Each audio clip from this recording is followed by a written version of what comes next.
to our Marketing Minute Off-Air session. As we've been talking about in our Marketing Minutes, the world has gone through a shift. We've kind of moved from impact marketing to content-driven marketing. So what that really means, I think, is that we've just been over-bombarded with marketing messages. They say on average we could be impacted by up to 3,000 messages a day.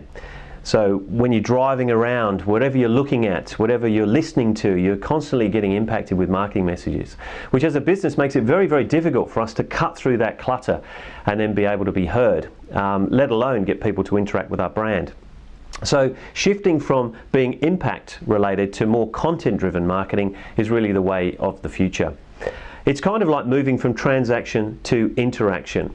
The top 3 global brands in 2013, number 1 was Apple, 2 was Google, and number 3 was Coca-Cola. So when you think about those 3 big mega brands, the 3 main things that they have going for them in this modern world is interaction. If you think about it, we use Apple products. They're all over the place, whether it be a mobile phone or a laptop or a listening device like an iPod. Then you've got Google. We use Google to search everything. And that could be just searching on the net for stuff that we really want to find, but also in our own real world where we're using Google Maps to find locations of things. And then Coca-Cola, well, that's like the drink of the generation. You drink it from when you're younger through when you're older. It's all interaction. So that's probably why those top 3 brands are in the position that they're in, because we interact with them daily. So we need to be thinking how we can get our brands to interact more with customers.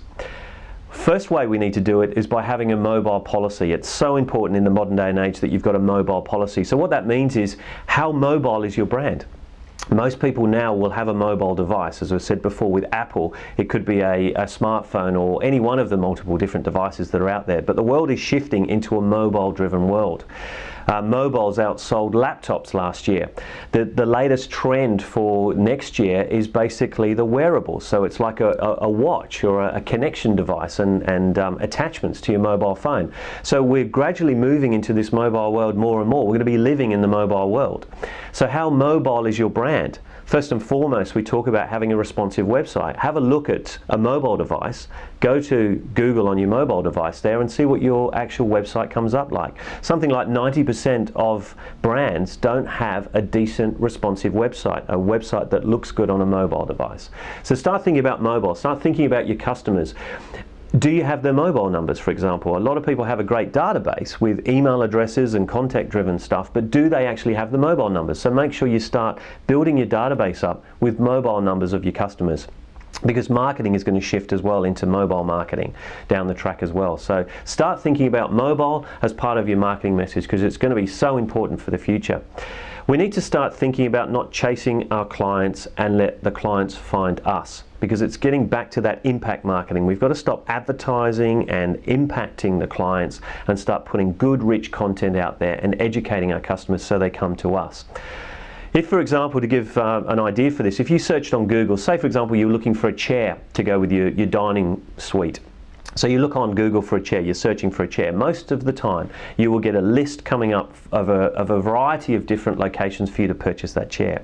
So it could be, a furniture place, it could be eBay, it could be anywhere where you could just buy the chair, which is again getting back to transaction. What we want is interaction. So just imagine if you put out a piece of marketing material that says the 5 things you need to know before choosing a chair, or 5 reasons why you should choose a particular place to purchase your chair. Something that's educating the market about the purchase process they're going through in terms of buying the chair. Now that could be an ebook, it could be a blog post, but straight away if you were in that position looking for a chair, chances are you're going to download that ebook, put in your email address or basic contact details and read the book, which is obviously written by you, and then it starts that lead nurturing process towards you. So start thinking in terms of that. Instead of just focusing on the transaction, look at what the interaction part can be, because it's going to be so important for the future. It's what we call lead nurturing, so it's very important to think of your lead nurture going through a kind of funnel aspect. So what we call top of the funnel are people like that we've just talked about, that might be just searching wildly for a chair. They don't know about you, they don't know what sort of chair they're looking for, so they're at the top of the funnel. We need to get them to start interacting, to move down to the middle of the funnel. So the middle of the funnel is when they start to download that ebook and start reading about stuff about, okay, well, I need to educate myself about what chair or what company I need to deal with, all the way down to the bottom of the funnel, which is when they start to engage with you as a brand.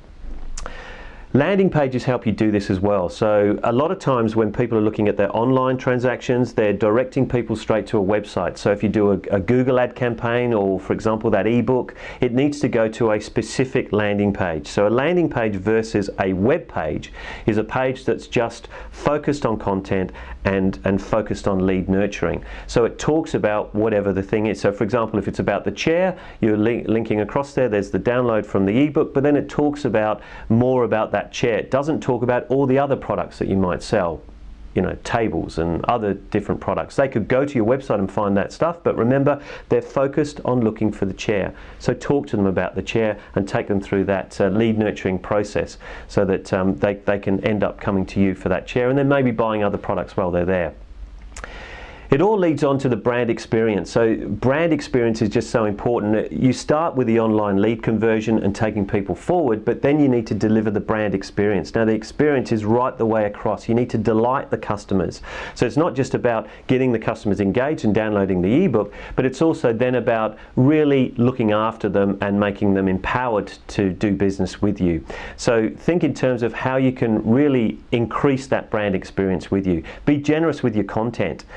Every time you put stuff out there, whether it's that ebook or whether you're putting blog posts out there, use it to educate the market. People need to see you as the market leader in your field, and the way you do that is by putting good, rich, quality content out there with no expectation of a lead conversion at the end of it. It will come, but by putting good content out there, it will help draw people closer to you and show you as the market leader in your field.